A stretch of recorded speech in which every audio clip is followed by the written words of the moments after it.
Ayan, good evening class. Pasensya na kung baka may naririnig kayong kasi currently nasa meeting. Pero sige, hayaan nyo muna sila dyan.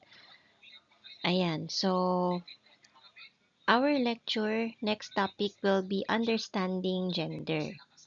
Okay, so ang last na diniscuss ko is about understanding sexual harassment and paraphilias. Ngayon, iintindihin natin ano nga ba ang gender. So, traditionally, ang gender, naviview siya ng society as static biological fact. So today, we understand it as a dynamic social construct. So para maituro siya effectively, kailangan i-break down natin siya sa four distinct but overlapping dimensions. I think na-discuss ko na to last time, no, nung prelim. Pero ipahapyaw ko lang kayo. So, gender identity, ito yung internal sense. So, gender identity, ito yung internal map kung sino yung isang tao. It is psychological and it is personal. Okay? Kapag gender expression naman, ito yung external presentation, you are expressing yourself. Ito yung performance ng gender through clothing, through grooming, and behavior. Napaka-importante nito kasi we are expressing, and expression does not always equal identity. Okay? So, ang society, meron silang scripts madalas sa mga performances na to. For example, kapag blue, kailangan lalaki. Kapag pink, kailangan babae. Pero ngayon kasi, wala nang ganyan. Even boys, they can already wear pink colors or pastel colors na naaayon sa mga girls. Depende na lang yan kung paano siya dalhin, no? Societal gender norms, or these are the collective expectations na nagdidikta kung paano dapat kung paano dapat umakto ang isang babae at isang lalaki. So itong mga norms na to, they create the gender division of labor. So sa maraming culture, ang mga lalaki pinupush sila sa STEM. Ano ba sa high school yung STEM? Hindi kasi ako nag-STEM eh. And leadership. While ang mga women, they are pushed towards sa pag-heal, like health, education, administration, and literacy fields. So, sa lalaki is engineering, science, technology, engineering, and mathematics. Yan. Okay, so, globally, no, ang mga babae, they perform 3 times as much unpaid care work unlike sa men. So, mas madalas na tawag nito, nililimit ngayon yung upward mobility ng mga kababaihan sa formal workforce. Okay? Intersectionality. So, intersectionality came from Kimberly Crenshaw. Okay, wait lang. Isulat ko. Kimberly, ay, ko naman na nalipat. Ayan. Kimberly Crenshaw. Hindi siya Kimberly, Kimberly.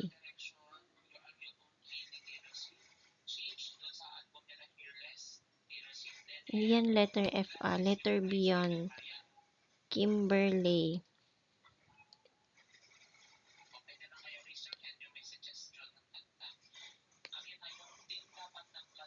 Yan. Kimberly Crenshaw. Hirap magsulat.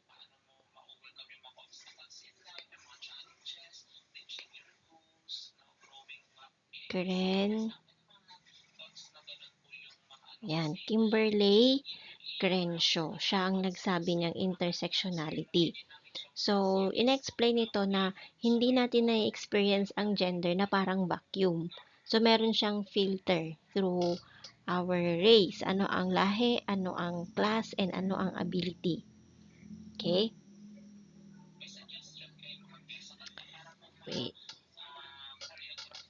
So, next, impact across society. Okay, so,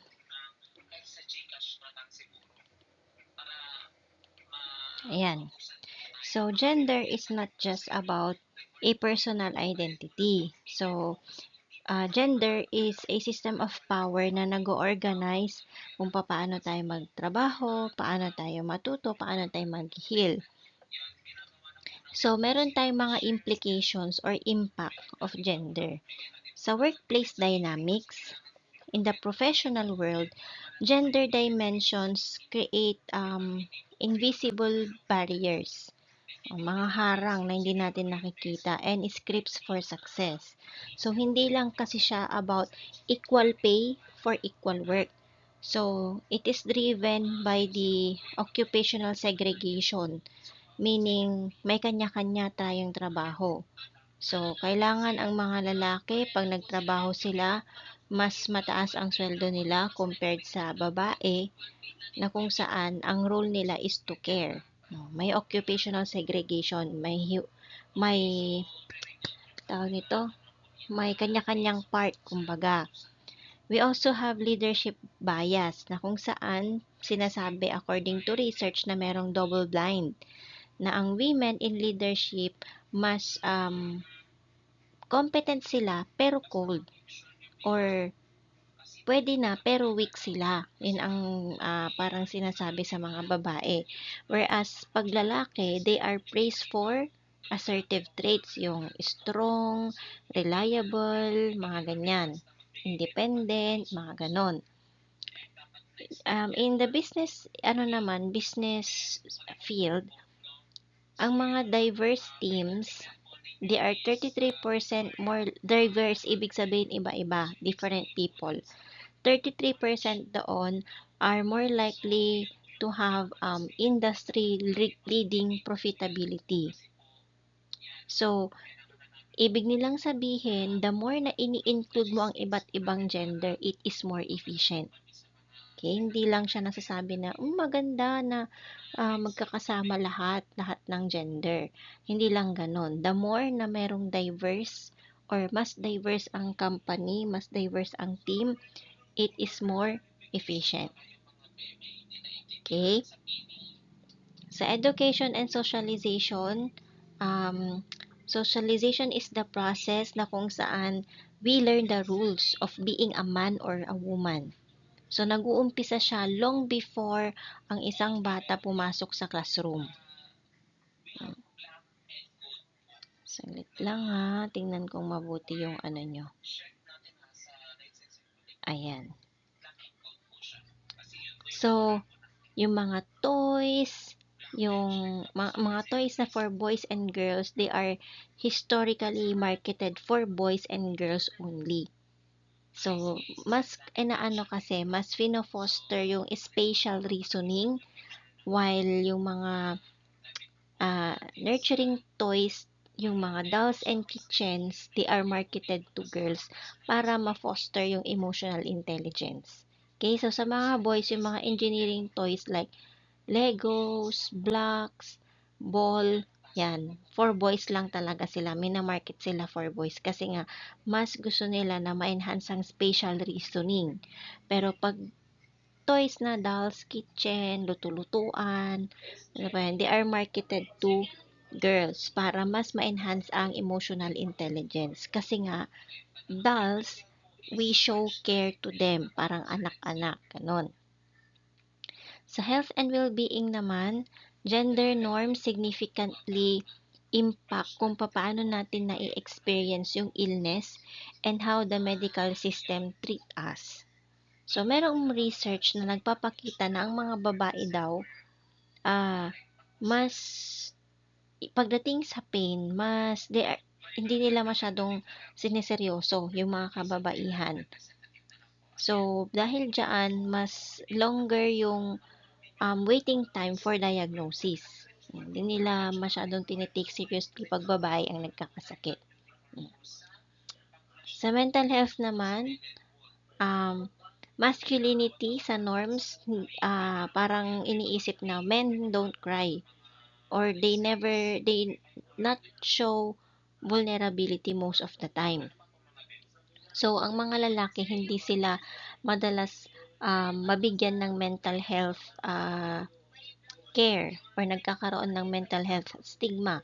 Kasi nga pag umiyak ka, iisipin ng mga tao na mahina ka, weak ka. Yun. Consequently, ang mga babae, they are diagnosed with depression more often, and ang mga lalaki, they are likely to die by suicide, sorry for the word, kasi nga, hindi nila na-express yung feelings nila. They do not seek help. Okay?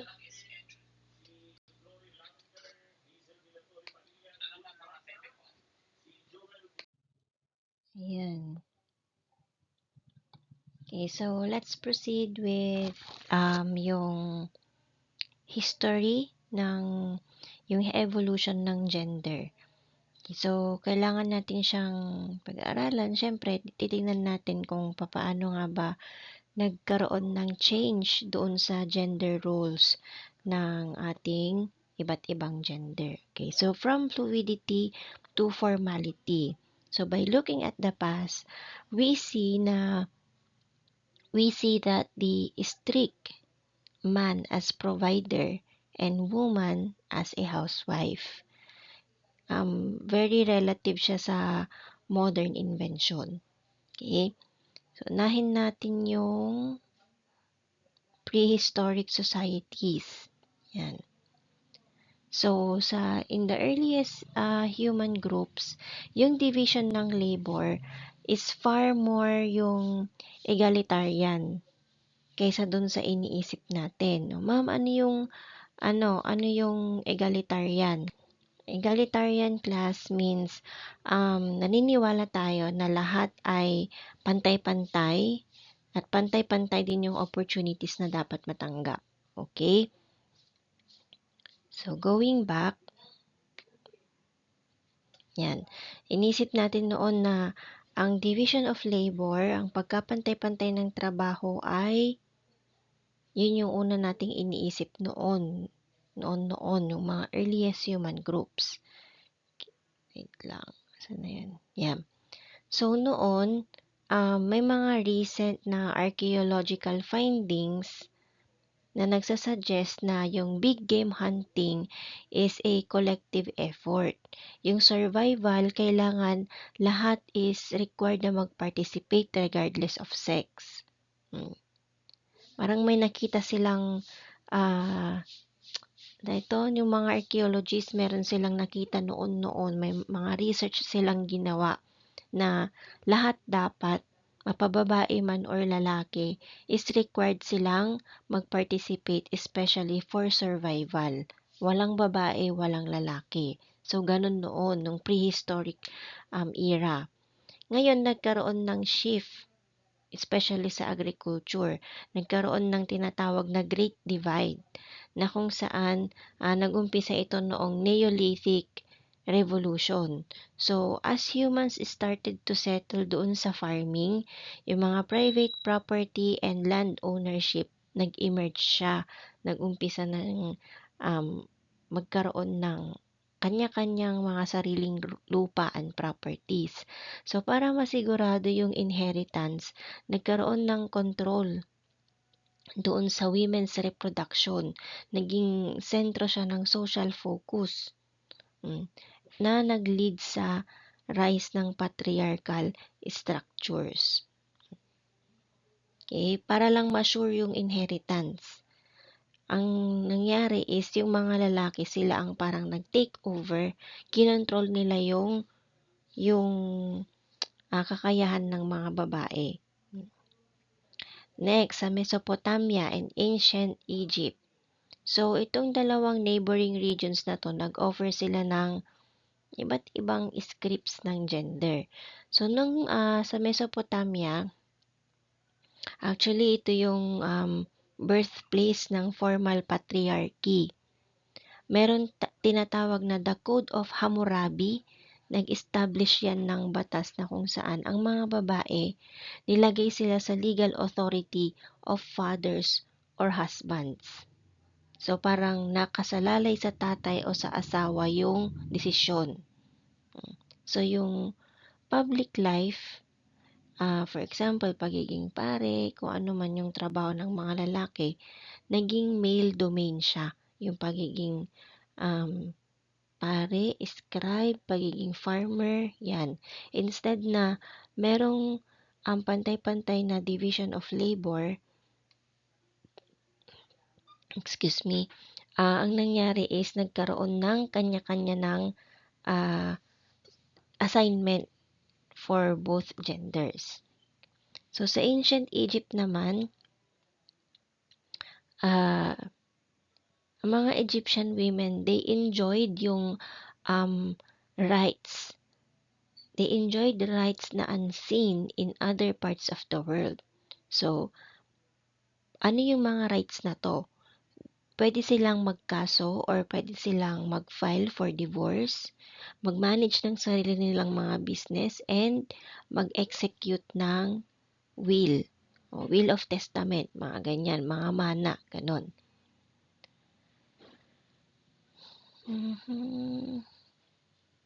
So, yung dalawang royals nung unang-unang panahon ng ancient Egypt, si Hatshepsut at si Nefertiti, kung na familiar kayo. Actually, familiar sa akin si Nefertiti. Sila yung females na naka, naka posisyon as the highest office or yung parawan na tinatawag.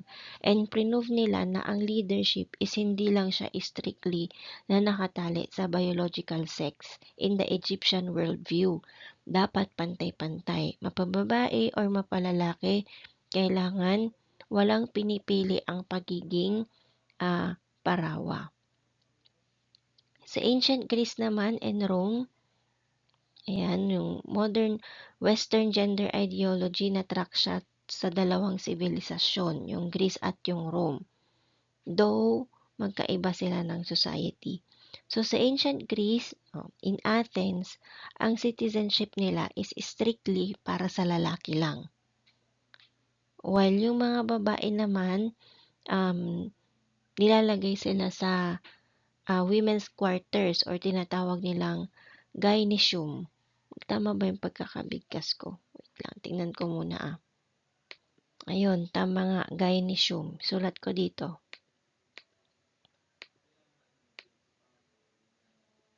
G-Y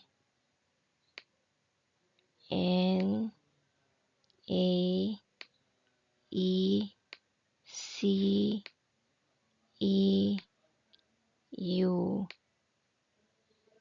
M. Gynecium. Ayan. Hirap magsulat dito. Nasaan na tayo? Excuse me. So, yun yung tinatawag na women's quarters. So, hindi sila pwedeng maging citizen.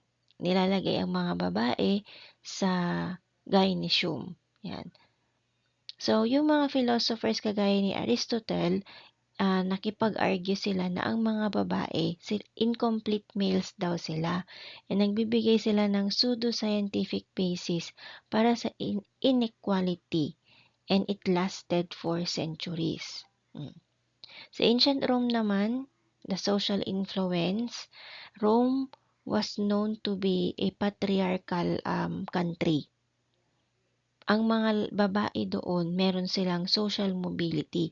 Hindi sila kinukulong. Unlike sa Greece na kinukulong sila sa gynecium. Sa Rome, hindi sila locked away, hindi sila kinukulong. Free sila. They attended yung mga theater, nagmamanage sila ng mga malalaking states, ganyan. And they also influence politics through their families. Pero, wala silang right to vote. Walang formal vote.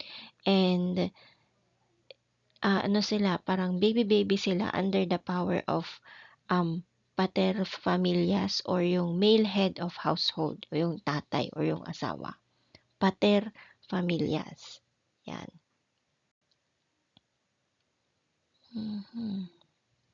Okay, next tayo. Okay, so let's now proceed with the medieval period and the Renaissance period.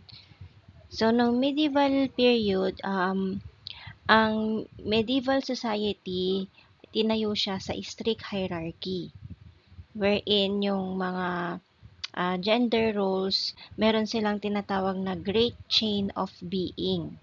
Okay, so, from domestic ideal versus yung reality na tayo. Noon, ang gender roles were survival based. Pero kapag mayaman ka, political, dahito, connected ka na politically. Yan. Noon, ang batas sa medieval period, it is always favored in men. Ngayon, ang mga mayayaman na babae, sila yung mga CEOs na mga bahay nila. Yung mga, kumbaga sila yung reyna, ganon. Kapag wala ang asawang lalaki, malayo siya or nasa gera, ganyan, or nasa court whatsoever, basta wala siya doon sa bahay. Ang mga babae, sila ang nagmamanage ng finances, sila ang nagdi-dispute sa mga legal cases, and sila din yung nagde-defend sa bahay kapag wala ang lalaki na asawa. Actually, prina-practice pa rin yan siya ngayon, kaya lang parang hindi na gaanong napapansin, no? Minsan, kahit nandyan naman ang asawang lalaki, ganun pa rin, si wife pa din ang nagmamanage ng finances, siya pa rin ang tawag nito, they do the talking more kaysa sa lalaki. Yan. Okay, sa Renaissance period naman, it is often celebrated for reawakening. Parang gising ka ulit. Yan. Yung reawakening the human spirit, kumbaga. Parang revive. Yan. Pero sa mga babae, yung rebirth, limited siya. Parang, ang tawag nito, hindi ka basta-basta pwedeng mag, mag-renew, parang ganun. Hindi. Para sa mga lalaki lang. So, yung humanism during the Renaissance period, they encourage learning, and yung mga mayayamang babae, naging mga makata sila, naging painters sila, yung mga yun. However, as women became visible, no, nung Renaissance period, tinulak sila ng society na, ang tawag nito, parang na-question sila, parang nagkaroon ng intellectual debate na tinatawag na the woman question or querelle de femme. Ano siya? French. So, nagkaroon ng 100 years, centuries long na intellectual debate whether ang mga babae ba is capable of reason. Kailangan ba, kung ano yung tinatrabaho ng lalaki is ganun din ang ginagawa nila, or plainly dapat nasa bahay lang sila, taga-suporta ng mga asawang lalaki, ganon. Yun yung naging question ng society during the Renaissance period sa mga babae. Tandaan nyo the woman question or querelle de femme. Sulat ko dito sa slide. Querelle de femme.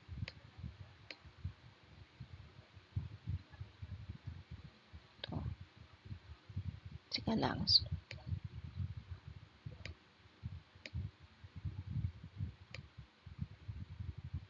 Querelle, dalawang iyan. Ay, dalawang L. Querelle de femme. Silent S yan na kasi French. Hindi siya femme. Femme. Or the woman question.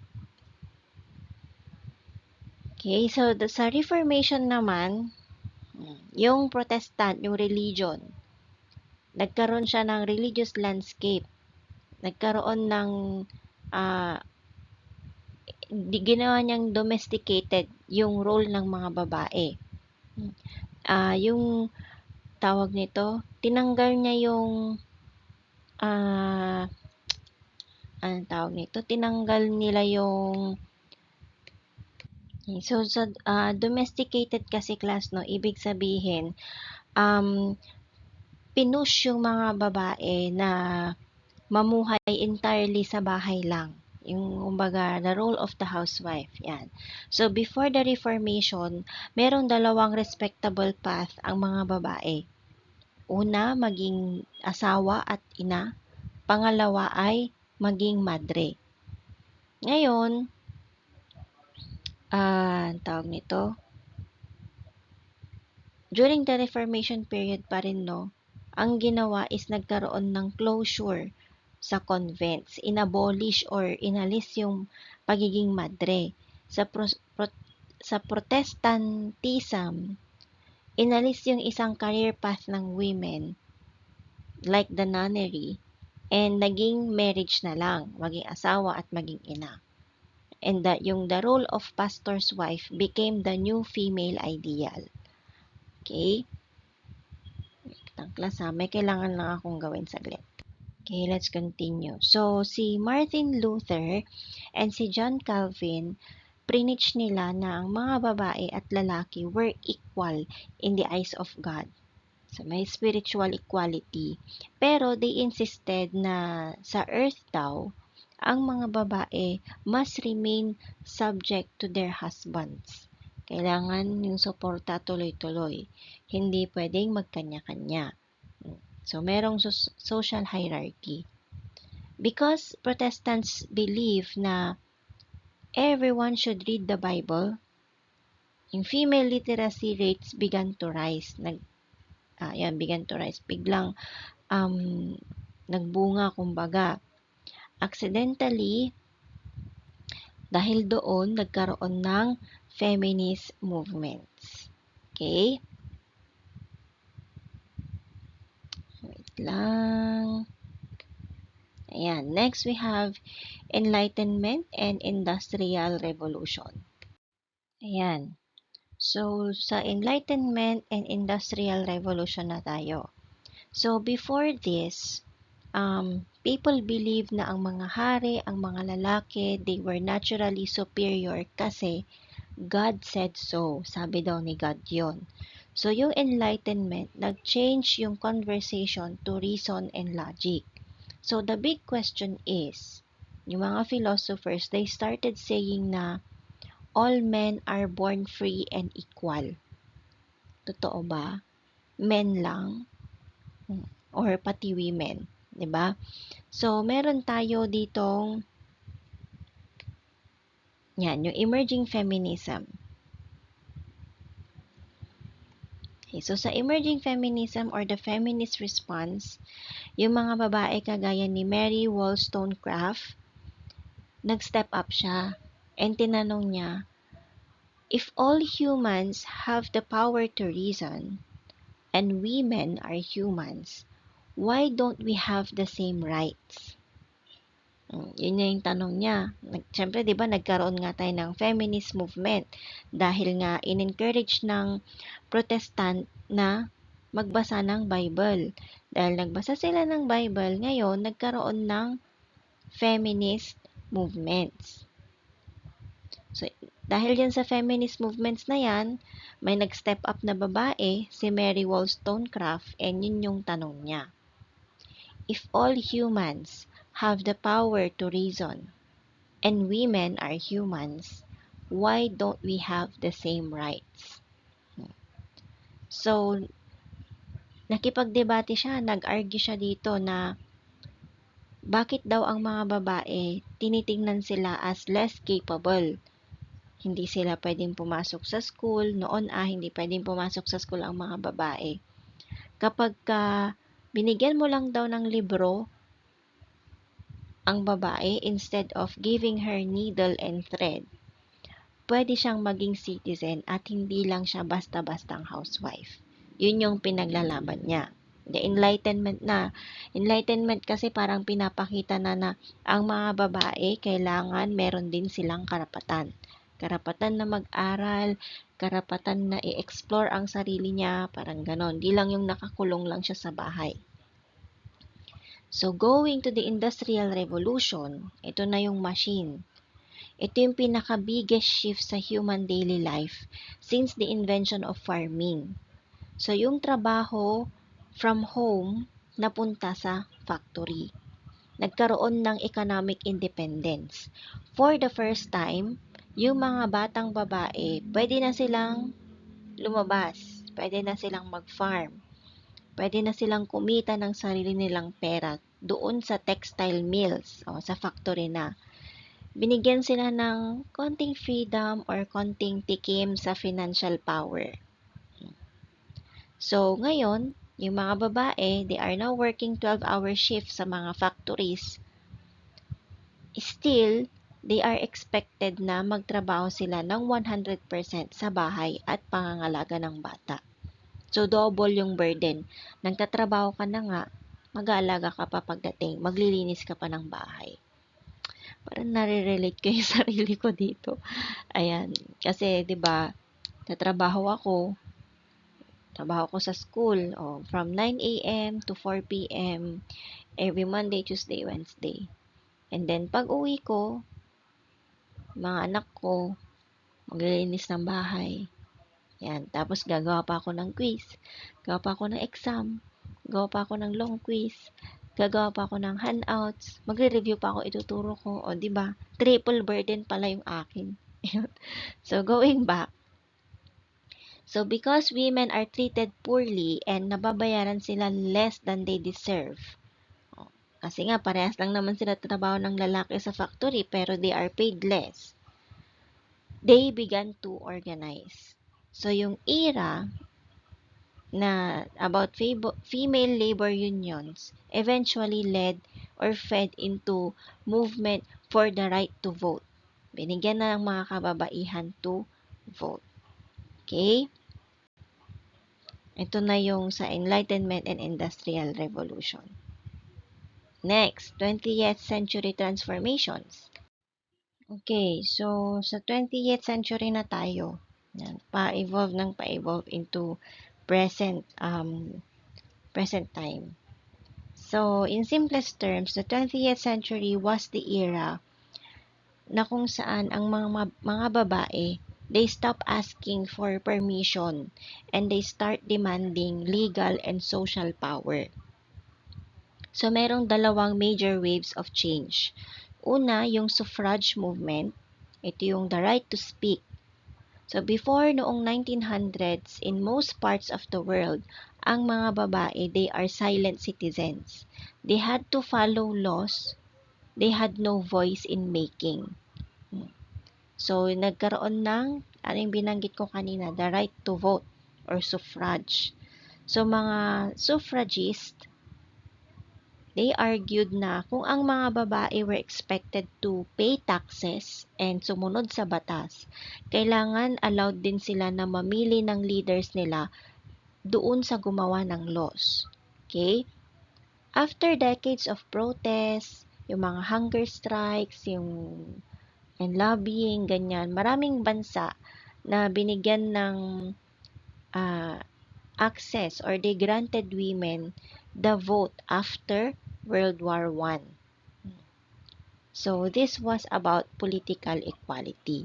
Okay, so, after World War II, ito yung massive accidental experiment sa gender roles. While men were fighting, ang mga babae, they took over male jobs doon sa factories and offices. Pinatunayan ng mga babae na they could work. They could do the work. Ngayon, natapos yung war noong 1945, yung government and media, sinabihan nila yung mga babae na bumalik kayo sa mga bahay ninyo. Go back to the kitchen, you cook, you take care of the kids, ganyan. To make room doon sa returning soldiers. Sila na ang papalit ulit sa factories and offices. So, nagagawa ito noong 1950s. Nagkaroon ng nuclear family stereotype. Kasi nga parang kailangan lang ang mga babae kapag kinakailangan. Pero pag hindi kailangan, balik ka sa bahay. Ganon. So, yung tension, maraming mga babae na hindi naging satisfied just being housewives after experiencing yung independence ng career nila. So, second wave comes in. So, yung second wave, it is about the home and the body. Women realize that having the vote didn't stop them from being fired for getting pregnant or being unable to open a bank account without a husband's signature. Wala nga silang freedom, 'di ba? So ang mga naging issues diyan, nagdemand sila ng same paycheck or same na sahod sa parehong trabaho sa lalaki. So nagkaroon ng introduction ng reproductive rights or the pill na kung saan ang mga babae binigyan sila ng control kung kailangan nilang, kung gusto nilang magkaanak or hindi. And nagkaroon din sila ng, nag-grant sila na pwede na silang magstay sa trabaho sa hanggat gusto nila for a longer time. The challenging idea is that ang mga babae, they are, yung natural destiny nila was marriage only.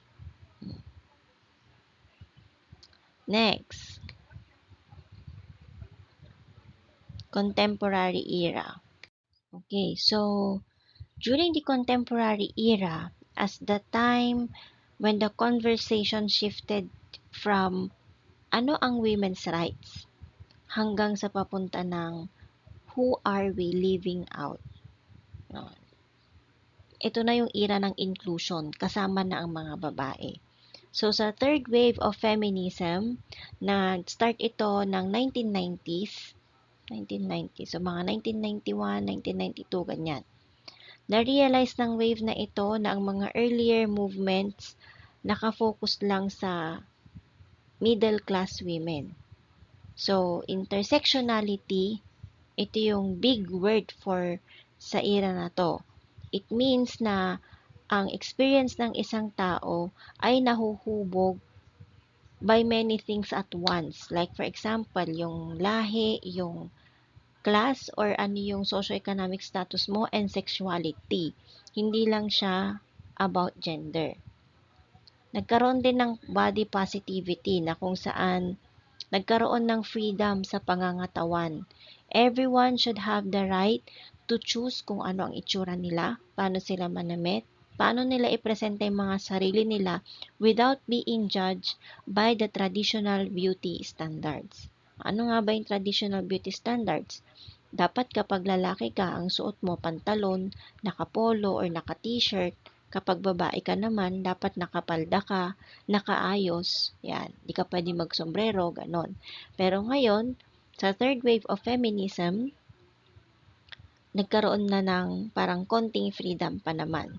Okay, so sa LGBTQ plus rights naman, feminism become the official partner para ipaglaban ang mga gay and trans rights, realizing na they fight against gender norms and nakakatulong to sa nakararami. Gender norms meaning yung standard na dapat na role mo as a person. Kung lalaki ka lang dapat. So, yun yung pinaglaban, yung gender norms. And nakatulong daw siya sa lahat. Okay, so sa gender fluidity, so in the past, ang society, they treated gender like a light switch. Pwede mong i-on yung pagka-male mo, pwede mong i-on yung pagka-female mo, pwede mong on and off. So today, mas sinitingnan natin siya like a dimmer switch or a spectrum. Spectrum, ibig sabihin madami kang choices. Madaming division, kumbaga. So meron tayong yung mga queer, yung mga intersex, asexual, na discuss na natin nung prelim, no? So, itong mga terms na to, hindi lang kasi nila nararamdaman na lalaki sila or babae sila. They might feel both or wala, intersex, ay asexual. So, the power of pronouns, kapag gumamit tayo ng they or them, he or him, she or her, hindi na siya about grammar. It's about respect. So, it is yung way of acknowledging na ang isang tao has the right to define yung sarili nilang identity rather than having the society assign to them based on how they look. Kunwari ako lesbian. So, meron na akong right na gamitin yung term na he or him. Kasi nga, ina-acknowledge na siya ngayon. Okay, naintindihan ba? Kung di naintindihan, magtanong, okay? Sa global perspective naman, hindi na siya yung one size fits all. It is important to remind you students kung ano ang gender equality looks like in one country na might look different in another. So, sa culture and religion, sa ibang culture, no, traditional roles are still seen as the backbone of a strong family. Yung iba naman, outdated. Parang sa US, hindi na nila tinitignan kung lalaki ka lang.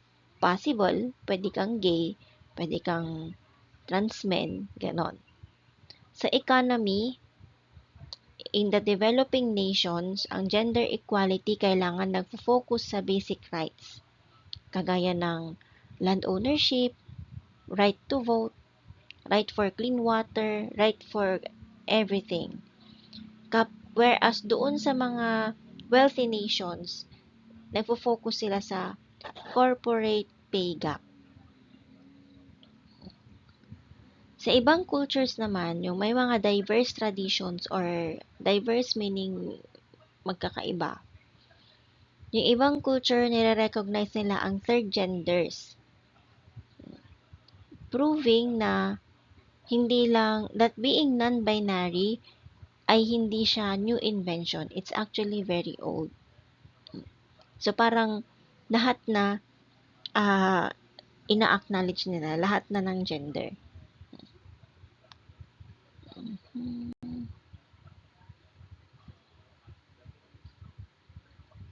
Right. Ayan. Next na tayo. Tapos na tayo sa global perspectives. Dito na tayo sa sinasabi ko, yung gender spectrum. Okay. So, di ba sabi ko dati, gender is fluid. Yung bang may flow siya, may wave siya. Hindi siya strictly binary lang. So, sa gender spectrum class, traditionally kasi, ang society, binigyan tayo ng mapa na may dalawang destination lang. Point A, male. Point B, female. Ngayon, ang gender spectrum, sinasuggest niya na ang gender, hindi lang siya 2 points. It's the entire landscape. Maraming choices, kumbaga. In between at around doon sa dalawang points na yon. So, sa gender identity, this is who you know yourself to be on the inside. Ito yung internal compass mo. Hindi siya parang switch on and switch off. Para siyang color wheel. Color wheel, iba-iba. So, people, yung mga non-binary or genderqueer, they feel like mix sila ng both female and male. So, somewhere in the middle, on a different color entirely. Parang ganon. Pwede akong lalaki, pwede akong babae. So, pag agender naman, people who don't feel they don't have a color or gender at all. Agender or asexual. Hindi ako lalaki, hindi ako babae. No. Pag gender fluid, ito yung mga people na kung saan yung needle nila sa spectrum, it moves over time. Minsan pwede akong babae, minsan pwede akong lesbian, minsan pwede akong gay, mga ganon. Okay, so sa gender expression, this is how you show your gender to the world. Kung ang identity compass siya, ang expression is the clothes you pack for the journey. Sa presentation, kasama dyan yung buhok mo, pananamit, pangalan, and how you act. Diba kung napapansin nyo yung mga gay, nyari, pangalan, Juan siya biologically. Pero, pag gabi, or kapag gay siya, gay name niya or trans woman name niya is Jana. Mga ganon. Depende yun sa kanya. Right niya yun. So, pwede nating i-identify ang lalaki as a man, pero ini-enjoy niyang magsuot ng makeup or magsuot ng female clothing. So, the two don't always have to match according to rules, societal rules. Meron din tayong tinatawag na androgyny, wherein ito yung style na kung saan nagbe-blend siya sa masculine and feminine traits. Kaya hindi siya clear sa isa't isa. Androgyny. Yung style is either masculine or feminine. Gender nonconformity. So, ito yung term para sa mga tao na simply ayaw sumunod sa rules ng society na naka-assign for their sex. So, sasabihin ng society, if you were born a boy, kailangan mahilig ka sa sports, kailangan matikas ka, kailangan nagsusuot ka ng pants. Yung mga taong non-conformity, hindi sumusunod sa rules, gagawin nila yon. Yung kunyari, lalaki ka, pero ang gusto mo mag-ballroom, which is dapat sa babae. Sumayaw, ganyan, sa babae dapat. Magna-non-conformity ka ngayon, gusto ko nga to, ayaw ko nga ng sports. Gusto ko nga maging makeup artist. Ano bang problema doon? Parang ganon. O kaya yung mga babae, they will start playing basketball, which is dapat pang lalaki yun. Yun, non-conformity. They refuse to follow the rules. So, everyone can do it. Hindi mo kailangan maging transgender, hindi mo maging kailangang lesbian or gay para lang sumunod ka sa rules ng society. Meron kang freedom to express yourself. Hindi lang naman yan sa pananamit, hindi lang naman yan sa buhok, but also kung paano ka nga gumalaw. Freedom of expression nga, kumbaga.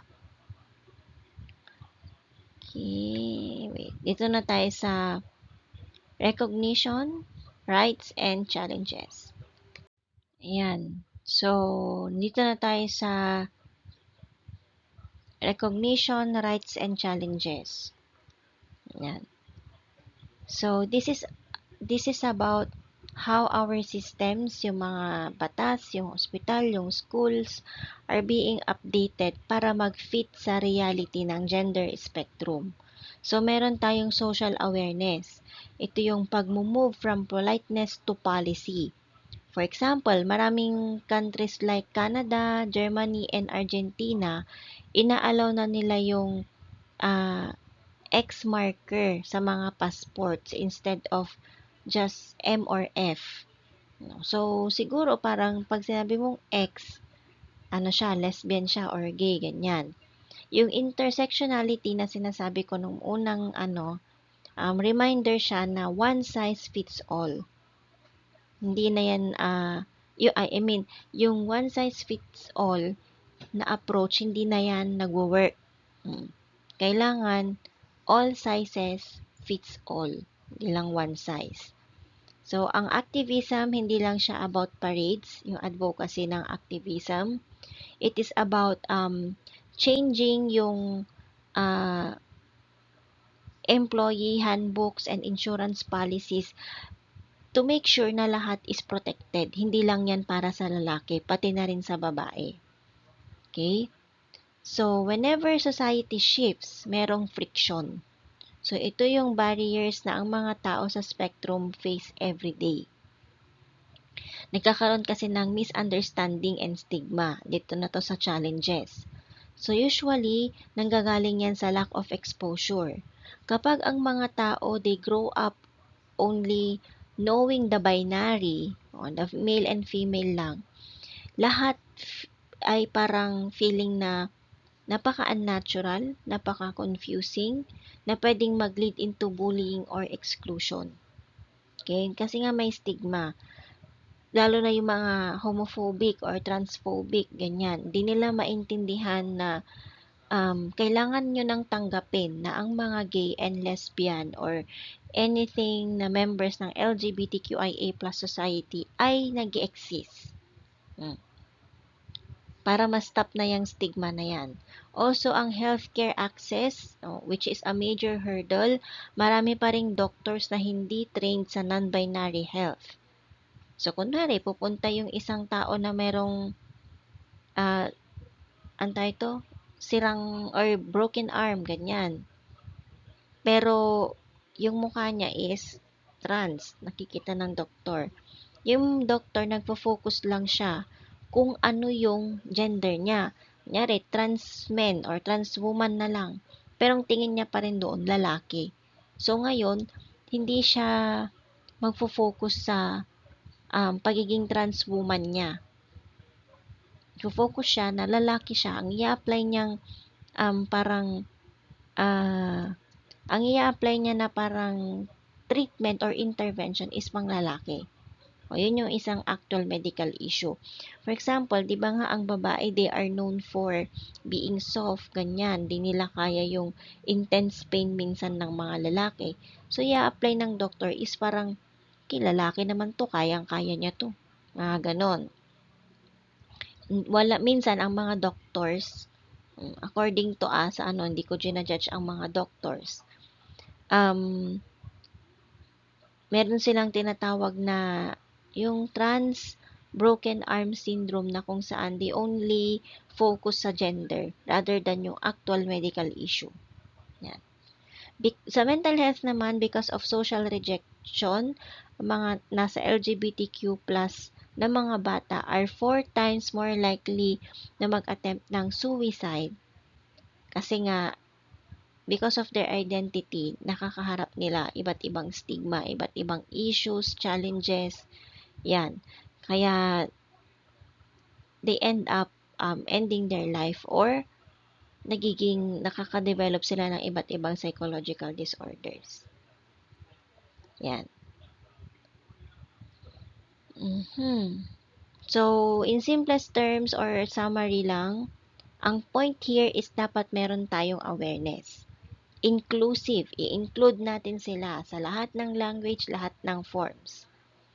And sa healthcare, dapat hindi lang doctors, no, dapat din tayo as nasa helping profession tayo, ganyan.